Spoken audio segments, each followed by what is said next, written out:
taking a breath first. And then you get to respond to it. When you react, it's probably when that person cuts you off on 5 or whatever these other roads are, and you go to give that international peace sign, or not. And so then you're all excited or whatever it is, probably different words we would use to describe ourselves when we're driving like that. So take a minute so that you can respond, because we don't know what's going on in that other car, do we? But we're really good at making it up. I am, at least. I'm a great storyteller as far as that goes. So we did the vision and mission work, which we'll talk about with you, seeing from the end. And what we know, we have certain questions, so it may be a little different than what you all are used to, but we'll get to that.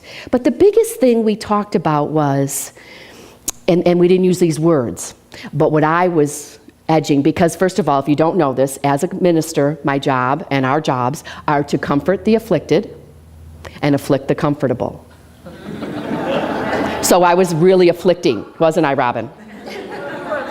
For a little bit, you know, because you kind of have to say, okay, because again, let's get ourselves a little uncomfortable so that we're not so set in our ways. And so we can look, you're in a major spurt of growth here. Oh my gosh, who would have thought when you walk in the front of that building that this is how wonderful your church home is? How wonderful. And I said the other day, if you want to see what a small kitchen looks like, come visit me in Kansas City at our church. Because this is like a chef's palace to me, okay? So it's all about perspective, right? We have our perspective and then we project it out.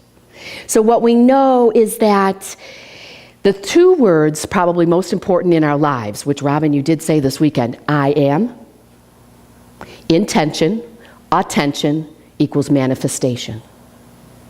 Anything you say after I am declares the truth of who we are. Intention, attention, manifestation. You'll probably never say those words with the same consciousness again, and that's what we hope. Because, so for example, if I'm saying, oh, I am so tired. No, I'm not tired. I could use more sleep, right? But I am not that. I am not my job. I am not my hair. Thank God. Or spirit, or, you know. I am not my shoes, although I used to be the, shoe queen, or my big job that I used to be, and all of those things, because those are outer things, right? And we know from, especially in Missouri right now with Joplin, that things go away fast, don't they? And so again, how do you discern what is yours to do? You go to the quiet and you ask, what is my intention and attention? What do I want to manifest for today? And I do that every day when I get up. Then I have a great day before, like 6:45, because I'm still in bed. And I haven't yet made any, errors or whatever it is that I think I do, or bugged my husband or whatever it is. I didn't even tell you anything about me, but I'll get to that. It takes all day. So what we know we talked about was, what do we want to manifest here? What is it bigger and better than we're already doing? It's not that nothing's working. It's that what we do when we evolve, which is one of the words that came up this weekend, and we evolve in our consciousness, we transcend what no longer serves us and includes that which does, right? So you've got big shoulders to stand on here. So you're going to take what's best and then move forward into what it is that's new. How about a next generation unity group? We got somebody, Jen, who is committing to that. So we're going to see here, I act like I belong here already, between 18 and 35-year-olds. That's the next group. We've got to figure out, how do we church them? Because right about, they don't want to come in our church. We have pews. They don't really want to come in our church at all. They're the pews. They have pews. So think about what happens in your life when you come from your consciousness that is really, really the biggest consciousness that you have. You come from your big S self, not your big, okay? Again, what are your ears hearing? The big S self means you come from your highest consciousness, the best self that you have. And that doesn't mean that you are holier than now. I know Julie and Ken's family was like, she's a minister? Oh my, how are we going to act when we meet her? Oh God, who cares? Just act normal, I want to be treated normal. And so we had a great night. We had a great fun meeting their family. But when you come from what we call your highest consciousness, some churches, our church at home calls it Christ consciousness. But what we remember is Jesus was a guy walking around the planet like we are. When he came from love first is when he came from the Christ consciousness. So when we come from love first, which isn't always easy, is it? At least for me, it's not. And so I have to stop a minute, again, respond. So I breathe and then react in a loving way.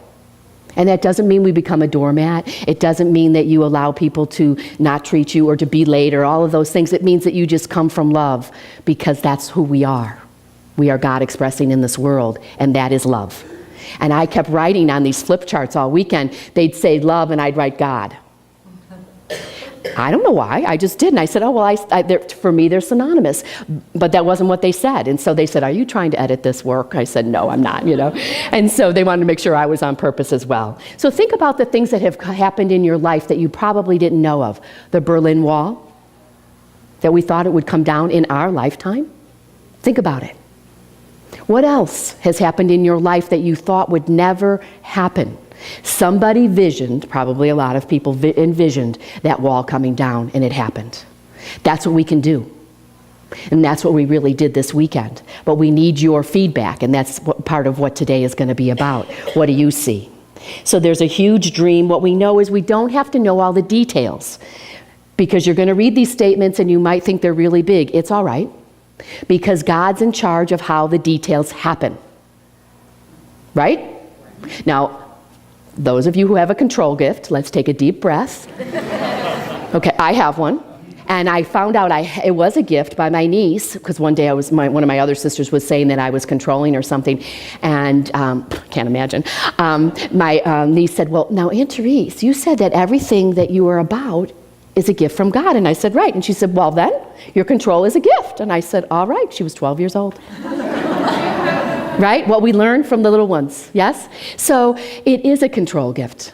And so what we have to do is let it be and know that there's going to be some time in the caterpillar stage before everything's going to happen. And you may not know. Keep asking questions. Someone thought they had a less than smart question over this weekend, and I said, absolutely not. Every question means you have an interest.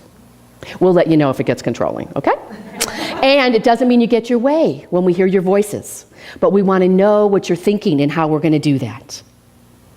So there's a story about 3 men, they could have been ladies too, but let's just say they're men, building with bricks. So there's this first guy over here, and the person goes over and says, oh, well, what are you doing? And he says, oh, I'm building with bricks. Great. Come over here to the second gentleman, and what are you doing? He says, well, I'm building a wall. And so they put the brick up and they put the mortar on. I act like I know what I'm doing. Bricks and mortar, and they build this wall. And then the person walks over to this other person and says, and what are you doing? And he says, I am building a cathedral to God. Same work, yes? Different attitudes. Because what we know is attitudes are contagious.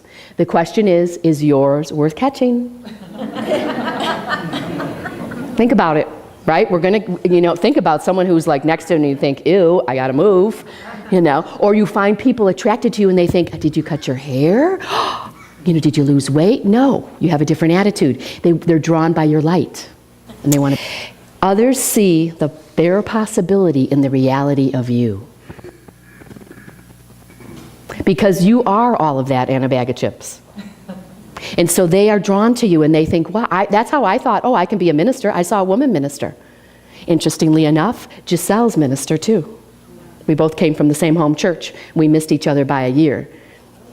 Isn't that fun? So we both thought, okay, she can do this, I could do this. All right. And then of course, you got to go through a lot of other stuff before you get there, but you are a model for somebody in someone else's life who doesn't have it going on. So the smile, the handshakes, just the courtesy of being nice. But that means we've got to eliminate our negative self-talk in ourselves.